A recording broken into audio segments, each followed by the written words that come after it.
നിങ്ങൾ കുട്ടികൾ എപ്പോഴും തമാശയെ പറയൂ. നിങ്ങൾ കഴിക്കുന്നതിനെ കുറിച്ച് മാത്രമേ ചിന്തിക്കുന്നുള്ളൂ. കീടങ്ങൾ വന്നു കഴിഞ്ഞാൽ എല്ലാം ഒരു ദിവസം കൊണ്ട് തന്നെ തീർക്കും. എന്നാൽ ജീവിക്കാൻ നമുക്ക് കൃഷി ചെയ്തല്ലേ പറ്റൂ. അങ്ങനെയുള്ളപ്പോൾ മഴക്കാലം വരുമ്പോൾ നമുക്ക് കഷ്ടപ്പെടാതെ കഴിക്കാം. ജിൽമിൽ പിന്നെ കുംകും രണ്ടുപേരും ചേച്ചി അനിയത്തിമാർ. ജിൽമിൽ കഷ്ടപ്പെട്ട് പ്രയത്നിക്കുന്നവൾ, പക്ഷെ കുംകും അസൂയക്കാരി. അവർ രണ്ടുപേരും ഒരു മരത്തിന്റെ ചില്ലയിൽ ഇരുന്നു കൊണ്ടിരുന്നു. കുംകും, എനിക്ക് എന്തു തോന്നുന്നെങ്കിൽ നമുക്ക് കുറച്ച് കൃഷി ചെയ്യണം. അപ്പൊ നമുക്ക് ഭക്ഷണം തേടി അലയേണ്ട ആവശ്യം നമുക്ക് ഉണ്ടാകില്ലല്ലോ. നീ പറയുന്നതൊക്കെ ശരിയാണ്, പക്ഷെ നമ്മൾ എന്ത് കൃഷി ചെയ്യും? നമുക്കെന്ത് കൃഷി ചെയ്യണം, എങ്ങനെ ചെയ്യണം ഒന്നും അറിയില്ലല്ലോ. നീ അതിനെ കുറിച്ച് വിഷമിക്കണ്ട. നമുക്ക് കഴുകുമാമനോട് ചോദിക്കാം. അദ്ദേഹത്തിന് കൃഷി ചെയ്യാൻ നന്നായി അറിയാം. നീ പറയുന്നത് ശരിയാ. ശരി, വാ കഴുകുമാമനോട് ചോദിക്കാം. രണ്ടുപേരും ചേർന്ന് ഹരിയ കഴുകിന്റെ അടുത്ത് ചെന്നു. ഹരിയ അതിന്റെ പണിയെടുത്തുകൊണ്ടിരുന്നു. കഴുകുമാമ, നിങ്ങൾ എന്ത് ചെയ്യാ? ഒന്നുമില്ലെന്നേ, ഞാൻ വയലിൽ ജോലി നോക്കുകയായിരുന്നു. ധാന്യങ്ങളിൽ ഒരു കീടങ്ങളും വരാത്ത രീതിയിൽ ഒരു മരുന്ന് കണ്ടെത്തണം. അപ്പോൾ ധാന്യങ്ങൾ നല്ല രീതിയിൽ കിട്ടും. പക്ഷെ അത് നല്ല കാര്യമല്ലേ? നമ്മുടെ കൃഷിയിൽ പുഴുക്കളുണ്ടെങ്കിൽ നമുക്ക് അതും കഴിക്കാലോ. നിങ്ങൾ കുട്ടികൾ എപ്പോഴും തമാശയെ പറയൂ. നിങ്ങൾ കഴിക്കുന്നതിനെ കുറിച്ച് മാത്രമേ ചിന്തിക്കുന്നുള്ളൂ. കീടങ്ങൾ വന്നു കഴിഞ്ഞാൽ എല്ലാം ഒരു ദിവസം കൊണ്ട് തന്നെ തീർക്കും. എന്നാൽ ജീവിക്കാൻ നമുക്ക് കൃഷി ചെയ്തല്ലേ പറ്റൂ. അങ്ങനെയുള്ളപ്പോൾ മഴക്കാലം വരുമ്പോൾ നമുക്ക് കഷ്ടപ്പെടാതെ കഴിക്കാം. മാമ, നിങ്ങൾ പറഞ്ഞത് ശരിയാണ്. ഞങ്ങൾ ആ പണിക്ക് വേണ്ടിയാ നിങ്ങളുടെ അടുത്ത് വന്നത്. അങ്ങനെയാണോ? ഇന്ന് അങ്ങനെ എന്ത് ജോലിയാണ്? നിങ്ങൾ ജോലി നോക്കുന്നത് പോലെ. മാമ, ഞങ്ങൾ കൃഷി ചെയ്യാമെന്ന് തീരുമാനിച്ചു. പക്ഷെ ഞങ്ങൾക്ക് എന്ത് കൃഷി ചെയ്യണമെന്നാണ് അറിയാത്തത്. അയ്യോ, നിങ്ങൾ എന്തിനാ കൃഷിയൊക്കെ ചെയ്യുന്നത്? നിങ്ങൾ എന്റെ കയ്യിൽ നിന്നും വേണമെങ്കിൽ ധാന്യങ്ങൾ കൊണ്ടുപോയിക്കോളൂ. മാമ, ഞങ്ങളും കഠിന പ്രയത്നം പഠിക്കാൻ ആഗ്രഹിക്കുന്നു. എന്നാൽ ഒരു കാര്യം ചെയ്യൂ. എന്റെ കയ്യിൽ പട്ടാണികളുടെ വിത്തുണ്ട്. നിങ്ങൾ പട്ടാണി കച്ചവടം ചെയ്യൂ. ഹരി അവർക്ക് എങ്ങനെ കൃഷി ചെയ്യണമെന്ന് പഠിപ്പിച്ചു കൊടുത്തു. രണ്ടുപേരും അവരുടെ വീടിനടുത്ത് വന്നു. ഈ സ്ഥലം കൃഷി ചെയ്യാൻ ഒത്ത സ്ഥലമാണ്. അതുകൊണ്ട് നമുക്ക് ഇവിടെ തന്നെ കൃഷി ചെയ്യാം. കുംകും ആളിത്തിരി അസൂയക്കാരിയല്ലേ, അതുകൊണ്ട് അവൾ എന്തോ ചിന്തിച്ചു. ഇല്ല, ഇത് നമ്മുടെ കൂടിനേക്കാൾ കുറച്ച് ദൂരെയാ. നീ ഒരു കാര്യം ചെയ്, എന്റെ കൂടിനടുത്ത് നീ കൃഷി തുടങ്ങിക്കോ. അപ്പൊ ഞാൻ അടുത്തിരുന്ന് അതും നന്നായി നോക്കും. ആഹാ, ഇത് നല്ല കാര്യം തന്നെ. രണ്ട് പക്ഷികളും വയലിൽ കഠിനമായി പ്രയത്നിച്ചു. അവർ പച്ചക്കടല കൃഷി തുടങ്ങി. ഇപ്പൊ വയലിൽ പച്ചക്കടലയും വന്നു. ഹേയ്, ഇത് കണ്ടോ നമ്മുടെ വിളവ് എത്ര നന്നായെന്ന്? ഇവിടെ നോക്ക്, പച്ചക്കടല നന്നായിട്ടുണ്ട്. നമ്മൾ ഇനി ഭക്ഷണത്തിന് അവിടെയും ഇവിടെയും പോകേണ്ട ആവശ്യമില്ല. പച്ചക്കടല ഉണങ്ങിയതും നമ്മൾ രണ്ടുപേരും പിരിച്ചെടുക്കാം. നീ പറയുന്നത് ശരിയാ. പച്ചക്കടല ഉണങ്ങിയതും നമുക്കത് വീതിച്ചെടുക്കാം. രണ്ട് പറവകൾ രാത്രിയായതും അവരുടെ കൂട്ടിൽ ഉറങ്ങാനായി പോയി. അപ്പൊ കുംകും ചിന്തിച്ചു, ഒരു പക്ഷേ ഇപ്പൊ വിളച്ചൽ ഭാഗിച്ചാൽ പകുതിയായി എടുക്കണമല്ലേ? അപ്പൊ ഒരു കാര്യം ചെയ്യാം. ചിൽമിൽ വരുന്നതിന് മുന്നേ ഞാൻ കുറച്ച് പച്ചക്കടല എടുത്ത് എന്റെ കൂട്ടിൽ തന്നെ വെക്കാം. അതിങ്ങനെ ചിന്തിച്ച് അത് വയല് നോക്കി പോയി. പച്ചക്കടല പറിച്ചുകൊണ്ടുവന്ന് അത് അതിന്റെ കൂട്ടിൽ വെക്കാൻ തുടങ്ങി. രാത്രി മുഴുവനും അത് ഈ പണി ചെയ്തുകൊണ്ടിരുന്നു. അതുകൊണ്ട് ഇപ്പൊ കൂടിനുള്ളിൽ ഒരുപാട് പച്ചക്കടലകൾ ഉണ്ടായിരുന്നു. അടുത്ത ദിവസം, അയ്യോ, നമ്മുടെ വയലിലെ വിളിച്ചാൽ ആരാ എന്താ ചെയ്തത്? ആരോ മോഷ്ടിച്ചതുപോലെ എനിക്ക് തോന്നുന്നു. ഇവിടെ നോക്ക്, ആരെങ്കിലും ചെയ്തിട്ടുണ്ടാകും. ശരി, അവരോട് ക്ഷമിക്കേ. നടന്നതൊക്കെ നടന്നുപോയി. കുറച്ച് നാൾ കഴിഞ്ഞ രണ്ട് പറവകളും അവരുടെ വയലിൽ ചെന്നു. എന്തായാലും കടല ഉണങ്ങിയല്ലേ, ഇപ്പൊ നമുക്ക് വീതിച്ചെടുക്കാം. ഹാ, നീ പറയുന്നത് ശരിയാ. രണ്ടുപേരും പച്ചക്കടല വീതിച്ചെടുത്തു. പിന്നെ അവരുടെ കൂട്ടിൽ വെച്ചു. ജിൽമിൽ അതിന്റെ കൂട്ടിൽ വന്ന് ആലോചിച്ചു, ഇത്ര കഷ്ടപ്പെട്ട് ഞങ്ങൾ പച്ചക്കടല കൃഷിയിട്ടു, പക്ഷെ അറിയില്ല, ആരും മോഷ്ടിച്ചിട്ട് പോയി.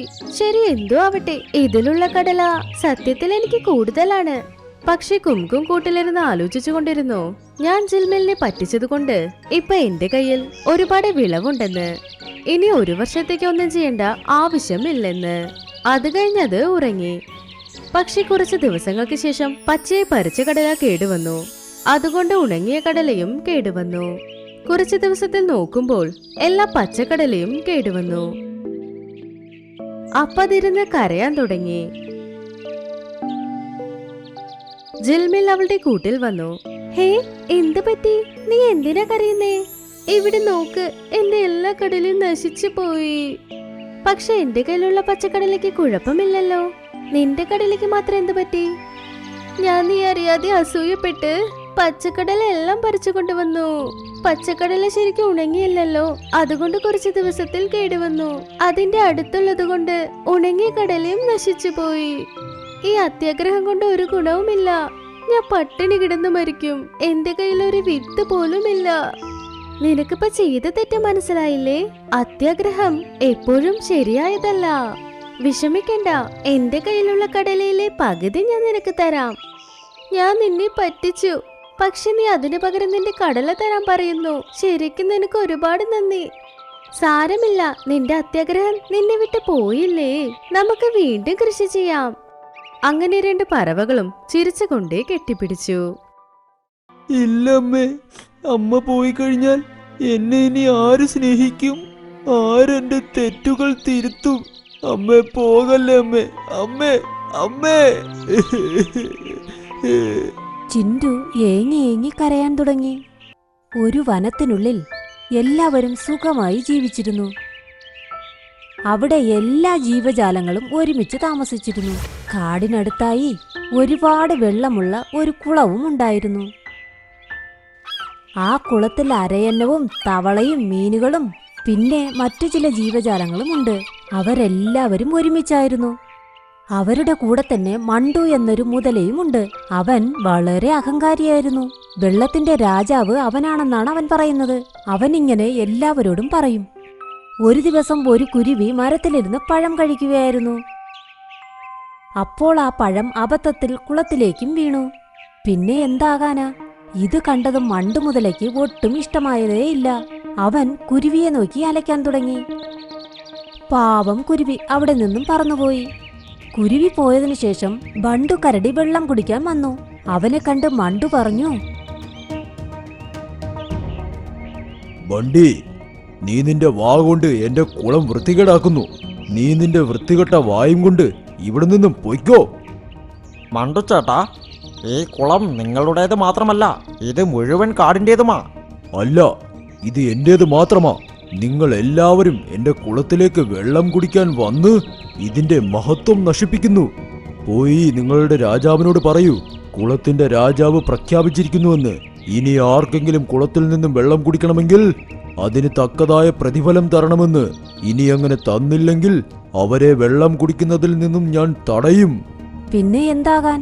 പാവം എല്ലാ മൃഗങ്ങളും വെള്ളം കുടിക്കുന്നതിന് മുൻപ് പ്രതിഫലം തേടാൻ തുടങ്ങി. ആരെങ്കിലും മണ്ടുവിന് പഴങ്ങൾ എന്തെങ്കിലും കൊണ്ടുവന്നാൽ അവരെ മാത്രം കടത്തിവിടും. എന്നിട്ട് മണ്ടു രാജാവിനെ പോലെ വിശ്രമിക്കും. ഇങ്ങനെ ചെയ്യുന്നത് മണ്ടുവിന് ഒരുപാട് ഇഷ്ടമായി. ദിവസങ്ങൾ കടന്നുപോയി. ഒരു ദിവസം ചിണ്ടുമാനിനെ ഒരുപാട് ദാഹിച്ചു. അവൻ അമ്മമാനിനോട് പറഞ്ഞു, അമ്മേ, എനിക്ക് നന്നായി ദാഹിക്കുന്നു. മോനെ, മണ്ടുവിന് കൊടുക്കാൻ നമ്മുടെ കയ്യിൽ ഒന്നുമില്ല. എന്നാൽ ചിണ്ടുവിന് ദാഹമടക്കാൻ പറ്റാത്തതുകൊണ്ട് അമ്മമാൻ പറഞ്ഞു, മോനെ, കുറച്ചു നേരം ക്ഷമിക്ക്. ഇരുട്ടാകുമ്പോൾ കുളത്തിലേക്ക് പോകാം. അപ്പോൾ വെള്ളം കുടിക്കാം. ഇരുട്ടായപ്പോൾ രണ്ടുപേരും കുളത്തിനടുത്തേക്ക് പോയി. ചിണ്ടു ശബ്ദമുണ്ടാക്കാതെ വെള്ളം കുടിക്കാൻ തുടങ്ങി. പെട്ടെന്ന് വെള്ളത്തിന് അനക്കം വന്നപ്പോൾ മണ്ടു ഉറക്കമെഴുന്നേറ്റു. ചിണ്ടുവിനെ അവിടെ കണ്ടതും മണ്ടുവിന് ദേഷ്യം വന്നു. എടാ, നിനക്ക് എന്ത് അഹങ്കാരമാ? വെള്ളത്തിന്റെ രാജാവിന്റെ പക്കൽ നിന്നും വെള്ളം കട്ടുകുടിക്കാൻ. നോക്ക് നിന്നെ എന്തു ചെയ്യാൻ പോകുന്നെന്ന്. അങ്ങനെ മണ്ടു ചിണ്ടുമാനിന് നേരെ ചാടി വന്നു. ഇതെല്ലാം അമ്മമാൻ കാണുന്നുണ്ടായിരുന്നു. മണ്ടു ചിണ്ടുവിന് നേരെ ചാടുന്നത് കണ്ടതും അമ്മമാൻ ഇടയിൽ ചാടി. അവൾ ചിണ്ടുവിനെ രക്ഷിച്ചു. എന്നാൽ മണ്ടുവിന്റെ പല്ലുകളിൽ അവൾ അകപ്പെട്ടു. ഇത് കണ്ട് ചിണ്ടു ഉറക്കെ ഉറക്കെ കരയാൻ തുടങ്ങി. അവന്റെ നിലവിളി കേട്ട് അടുത്തുള്ള എല്ലാ മൃഗങ്ങളും ഒത്തുകൂടി. അമ്മമാനിനെ അവൻ വിട്ടു. എന്നാൽ നന്നായി മുറിഞ്ഞിരുന്നു. വേദന മാനിന് സഹിക്കാനേ പറ്റിയിരുന്നില്ല. പ്രയാസത്തോടെ അമ്മമാൻ പറഞ്ഞു, ചിണ്ടുമോനെ, നീ സൂക്ഷിക്കണം. എനിക്കിപ്പോൾ വിട പറയാനുള്ള സമയമായി. ഇല്ലമ്മേ, അമ്മ പോയി കഴിഞ്ഞാൽ എന്നെ ഇനി ആര് സ്നേഹിക്കും? ആരെന്റെ തെറ്റുകൾ തിരുത്തും? അമ്മേ, പോകല്ലേ അമ്മേ, അമ്മേ, അമ്മേ. ചിണ്ടു ഏങ്ങി ഏങ്ങി കരയാൻ തുടങ്ങി. അപ്പോൾ അമ്മമാൻ പറഞ്ഞു, ചിണ്ടുമോനെ, ഞാൻ എന്നും നിന്റെ ഒപ്പം തന്നെ കാണും. നിന്നെ ഞാൻ ഒരിക്കലും തനിച്ചാക്കില്ല. അങ്ങനെ ചിണ്ടുവിനെ അനുഗ്രഹിച്ചതിനു ശേഷം അവൾ എന്നേക്കുമായി അവളുടെ കണ്ണുകൾ അടച്ചു. ചിണ്ടു ഒരുപാട് വിഷമിച്ചു. എല്ലാവരുടെയും കണ്ണുകൾ നിറഞ്ഞു. ഒരു ദിവസം ചിണ്ടു ഭക്ഷണം അന്വേഷിച്ച് നടക്കുകയായിരുന്നു.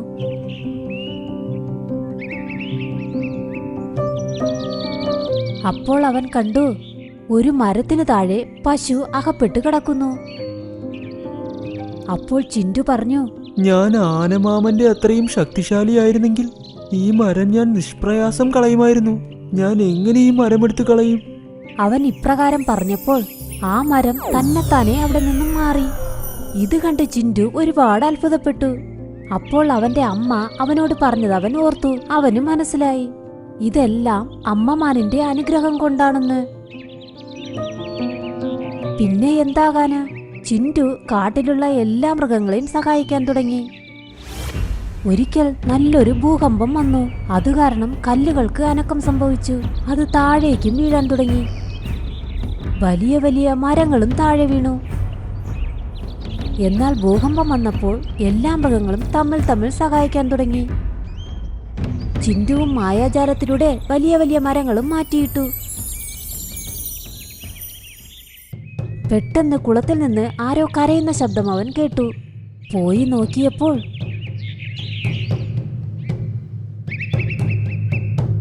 മണ്ടുവിന്റെ പുറത്ത് ഒരു വലിയ പാറ വീണിരിക്കുന്നു.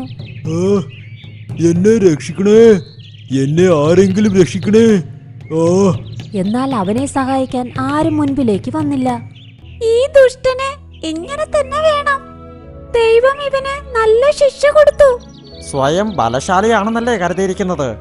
ഇത് തന്നെത്താനെ എടുത്തു മാറ്റാൻ നിനക്ക് പറ്റില്ലേ? ഇങ്ങനെ എല്ലാ മൃഗങ്ങളും മണ്ടുവിനെ കുറ്റം പറയാൻ തുടങ്ങി. എന്നാൽ അവനെ ആരും സഹായിക്കാൻ പോയില്ല. അപ്പോൾ ചിണ്ടു അടുത്തേക്ക് പോയി മായാജാലത്തിലൂടെ പാറയെടുത്തു മാറ്റി. ഇത് കണ്ട് മണ്ടുവിന് അവന്റെ തെറ്റ് മനസ്സിലായി. അവൻ പറഞ്ഞു, ചിണ്ടു, ഞാൻ കാരണമാണ് നിന്റെ അമ്മ നിന്നെ വിട്ടു പോയത്. എന്നിട്ടും നീ എന്നെ ഇന്ന് രക്ഷിച്ചു. നിന്റെ ഈ നല്ല മനസ്സ് കണ്ടപ്പോൾ ഇനി ഞാൻ ഒരിക്കലും ആരെയും ബുദ്ധിമുട്ടിക്കില്ല. ഇങ്ങനെ മണ്ടു എല്ലാ മൃഗങ്ങളോടും മാപ്പ് പറഞ്ഞു.